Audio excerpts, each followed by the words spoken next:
جو لوگ اللہ پر ایمان لائیں کہیں کہ ہمارا رب اللہ ہے، پھر اس پر جم جائیں، ان پر فرشتوں کا نزول ہوتا ہے، نہ کوئی غم کرو نہ خوف، خوشیاں مناؤ جنت کی جس کا تم سے وعدہ کیا گیا تھا۔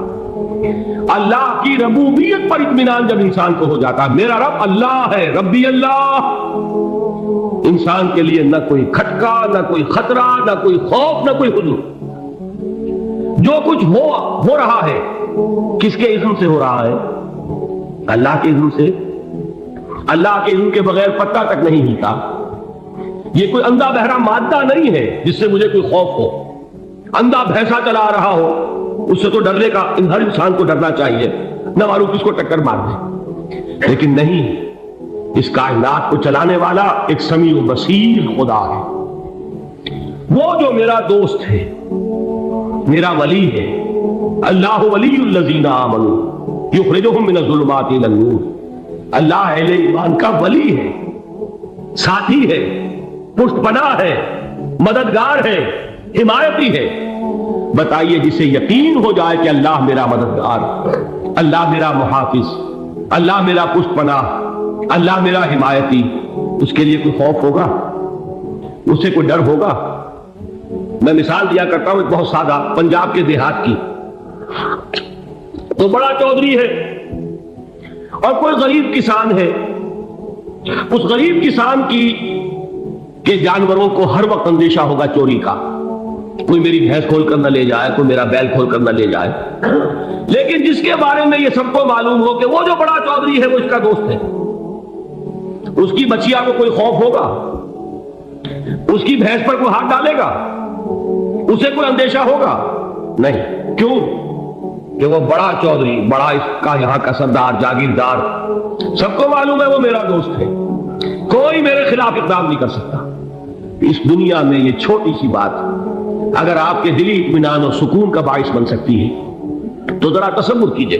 میں لفظ تصور استعمال کروں گا صرف اس لیے کہ اس کا ہم جس کو کہتے ہیں ادراک اور شعور کر نہیں سکتے، اگر کے ساتھ کر سکتے۔ اگر یقین ہو کہ اللہ میرا مددگار اور یقین ہو کہ اللہ ہر آن میرے ساتھ ہے، پھر کوئی خوف؟ کس کا خوف؟ کوئی شے اللہ سے بالا تر ہے؟ کوئی قوت اس سے زیادہ طاقتور ہے؟ کوئی اس کے ارادے کو بدلنے والا ہے؟ کوئی اس کی مشیت کے آڑے آنے والا ہے؟ یہی بات ہے جو حضور نے فرمائی، یہ ایمان کا حاصل ہے لب لباب، کہ دیکھو اچھی طرح اس بات کو ذہن نشین کر لو، اگر تمام انسان مل کر تمہیں کوئی نقصان پہنچانا چاہے نہیں پہنچا سکتے مگر جو کچھ اللہ نے لکھ دیا ہو، اور تمام انسان مل کر تمہیں کوئی نفع پہنچانا چاہے نہیں پہنچا سکتے مگر وہ شے جو اللہ نے طے کر دی۔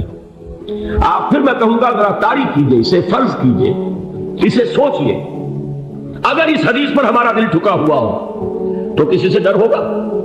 یہ مجھے نقصان نہ پہنچا دے، یہ میری رپورٹ خراب نہ کر دے، یہ میری انکریمنٹ نہ رکوا دے، یہ میرا یہ نہ بگاڑ دے، یہ میرے یہ نقصان نہ پہنچا دے۔ اس کا ڈر، اس کا ڈر، اس کا خوف، اس کی خوشامد، اس کے لیے جا کر طرح طرح سے اپنی عزت نفس کو ذلیل کروانا اس کے سامنے، یہ سب کچھ کیوں کرتا ہے انسان؟ جب سمجھتا ہے کہ اس کے ہاتھ میں میرا کوئی نفع ہے، اس کے ہاتھ میں میرے لیے کوئی ضرر ہے، یہ مجھے کوئی گزن پہنچا سکتا ہے، یہ مجھے کوئی نقصان پہنچا سکتا ہے، یہ میرا کوئی کام بنا سکتا ہے، یہ میری کوئی ضرورت پوری کر سکتا ہے، اسی کا نام شرک ہے۔ جہاں آپ نے یہ سمجھا کہ غیر اللہ کے اندر کوئی طاقت موجود ہے وہی شرک ہے۔ بتوں سے تجھ کو امید ہے، خدا سے نو امیدی، مجھے بتا تو صحیح اور کافری کیا ہے؟ شرک تو یہ ہے۔ جس پر بھی تمہیں یہ خیال ہے کلمہ ہے، یہ کلمہ سوم، لا حول ولا قوت الا باللہ، ذرا اس پر دل کو کبھی اگر آپ تصور کریں، پھر فرض کریں، دل ٹھک جائے، اس پر کوئی طاقت نہیں۔ یہی بات تھی جو شیخ عبد القادر جیلانی رحمۃ اللہ علیہ نے اپنی وصیت میں اپنے بچے سے کہی۔ 11ویں دینے والے ہیں لیکن حضرت شیخ عبد القادر جیلانی کی وصیت اور تعلیمات کو کتنے لوگ نہیں جانتے ہیں؟ یہ جن مقامات تک پہنچے ہیں وہ کس چیز کی بدولت پہنچے؟ انہوں نے جو پیغام دیا وہ کیا تھا؟ اے میرے بچے، جس طریقے سے قرآن مجید میں حضرت لقمان کی نصیحتیں جو ہے نقل کر دی گئی ہیں، میں یہ عرض کروں گا بالفرض اگر قرآن حضرت عبد القادر جیلانی کے بعد نازل ہوا ہوتا تو شیخ عبد القادر کی یہ نصیحتیں بھی قرآن میں درج ہوتی. اتنی اونچی نصیحتیں ہیں.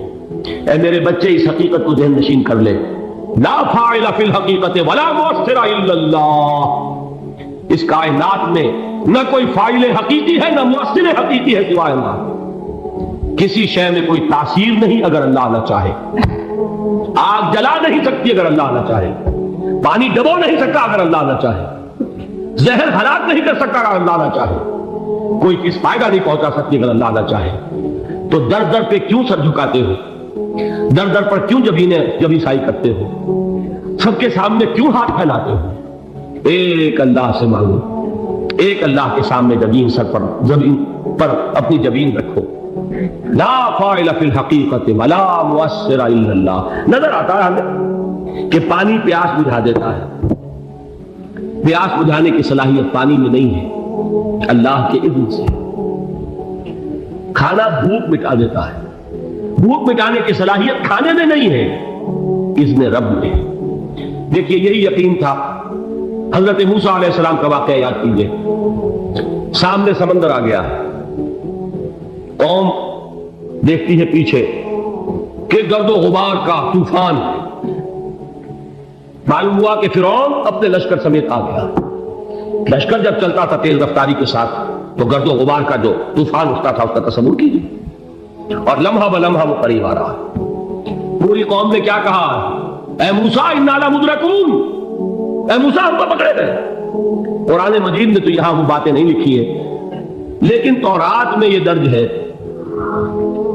کہ بنی اسرائیل جھگڑنے لگے, دست و گریبان ہو گئے موسیٰ کے ساتھ. موسیٰ نے یہ فرمایا لا کر, اس سے تو ہم ہی بہتر تھے.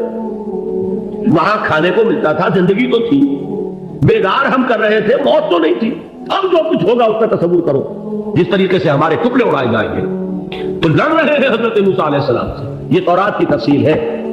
قرآن میں صرف اتنا آیا ہے, پریشان ہو کر انہوں نے کہا انا لمدرکون, موسیٰ ہم کو پکڑے گئے. اس وقت موسیٰ کا جواب کیا ہے, کلا ان معی ربی سیہدین. نہیں, میرے ساتھ میرا رب ہے, وہ راستہ دے گا. بتائیے کہاں راستہ نظر آ رہا ہے؟ یہ ہے ایمان بالغیب. راستہ نظر نہ آئے تب اللہ پر یقین ایمان ہے. جیب میں پیسے ہو تب دل کو اطمینان ہے. تو ایمان کس پر ہوا؟ پیسے پر, اللہ پر نہیں. جب وسائل و ذرائع نہ ہو اور پھر یقین ہو کہ اللہ مسبب الاسباب ہے, وہ اسباب کا پابند نہیں ہے, وہ اسباب کا محتاج نہیں ہے, اسباب اس کے محتاج ہے. اگر یہ یقین ہے تو اللہ پر ایمان ہے. یہ نہیں ہے تو تمہارا ایمان اسباب پر ہے, وسائل پر ہے, ذرائع پر ہے, مادیات پر ہے, اللہ پر نہیں. اس وقت کہاں راستہ تھا؟ کوئی راستہ تھا؟ سمندر ہے اور ادھر سے لشکر آ گیا ہے. کلا ان معی ربی سیہدین. اب دیکھیے ایمان کہہ دینا آسان ہے, ہوا معکم اینما کنتم, جہاں کہیں بھی تم ہوتے ہو اللہ تمہارے ساتھ ہوتا ہے. لیکن اس کا یقین قائم ہو جائے تو زمین و آسمان کا فرق واقع ہو جائے. یہی بات ہوئی حضور کے ساتھ. غار ہے, چھپے ہوئے ہیں محمد رسول اللہ اور آپ کے وہ یار غار ابو بکر صدیق رضی اللہ تعالیٰ عنہ. اقبال نے حضرت ابو بکر کی شان میں چند اشعار کہیں صرف, لیکن واقعہ یہ ہے کہ بھاری بھاری نظموں پر اور قصیدوں پر بھاری, طویل ترین نظمیں اور قصیدے ہوں ان پر بھاری. ہمتیں ابو بکر کی ہمت جو ہے, کشت ملت را جو اب جیسے بارش سے کھیتی اپجتی ہے, ابو بکر کی ہمت اور عظیمت اس امت کو اسی طرح سینچنے والی ہے. ثانیے اسلام و غار و بدر و قبر, وہ دوسرے تھے اسلام میں, دوسرے. پہلے کون تھے؟ انا اول المومنین, حضور فرماتے سب سے پہلا ایمان لانے والا میں. دوسرے ابو بکر. ویسے ہمارے ہاں یہ چلتا ہے اختلاف, حضرت علی پہلے ہیں کہ حضرت ابو بکر پہلے ہیں, لیکن اس میں بڑی خوبصورت تطبیق قائم کی ہے علماء نے, اور بہت صحیح ہے. چار کے بارے میں فیصلہ ہی مت کرو کہ کون پہلے. ان کی ایک عجیب تقسیم کر دی ہے. آزاد مردوں میں, بالغ مردوں میں سب سے پہلے ابو بکر, بچوں میں سب سے پہلے علی, خواتین میں سب سے پہلے خدیجہ، اور غلاموں میں سب سے پہلے زید بن حارثہ۔ بڑی پیاری تقسیم ہے، یہ چاروں ہی پہلے ہیں، ہر ایک کے لیے اولیت ہے۔ اور واقعہ یہ ہے کہ اگر زمانی اعتبار سے تعین ہوگا تو پہلے خدیجہ الکبریٰ آئیں گی رضی اللہ تعالیٰ عنہ۔ کسی اور سے بات کرنے کی نوبت بعد میں آ سکتی ہے، پہلے تو اہلیہ محترمہ سے بات ہوئی، آتے ہی پہلی وحی ہوئی ہے، ابھی تبلیغ کا حکم نہیں تھا۔ کس کو بتایا واقعہ؟ ابھی اپنی نبوت کی تبلیغ کا تو حکم ہی نہیں آیا۔ واقعہ کس کا ہے؟ وہ خدیجہ کا ہے۔ جب کہا ہے کہ خشیت علی نفسی، مجھے اپنی جان کا اندیشہ ہے، تو کیا جواب دیا خدیجہ نے رضی اللہ تعالی عنہا؟ وہ صدیقۃ الکبریٰ ہے۔ صدیقات جو ہے خواتین، ان میں چوٹی پر خدیجہ الکبریٰ ہے رضی اللہ تعالی عنہ، اور صدیق جو مرد ہیں ان میں صدیق اکبر ہے ابو بکر صدیق رضی اللہ تعالی عنہ، لیکن صدیقات میں چوٹی پر۔ جب حضور نے فرمایا خشیت علی نفسی، کیا فرمایا، کیا عرض کیا، کیسے تسلی دی؟ نہیں، اللہ آپ کو ضائع نہیں کرے گا، آپ غریبوں کے ہمدرد ہیں، آپ مساکین کے تکالیف رفع کرنے والے ہیں، آپ بیواؤں کی سرپرستی کرتے ہیں، آپ مسافروں کی خدمت کرتے ہیں، اللہ آپ کو ضائع نہیں کرے گا۔ یہ یقین ہے اس خاتون کے اندر۔ خیر وہ ایک علیحدہ بات ہو جائے گی۔ میرے دل پر حضرت خدیجہ رضی اللہ تعالیٰ عنہ کی شخصیت کا بڑا گہرا نقش ہے، جو وہ کوئی اور ہی وقت اور موقع ہوا تو بیان ہوگا۔ بہرحال اقبال نے ایک مصرے میں جو 4 اولیتیں جمع کر دی ہیں، ہمتیں کشت امت را چو ابر، ثانی اسلام و غار و بدر و قبر۔ اسلام میں حضور کے بعد پہلے کون؟ ابو بکر، غار میں حضور کے ساتھ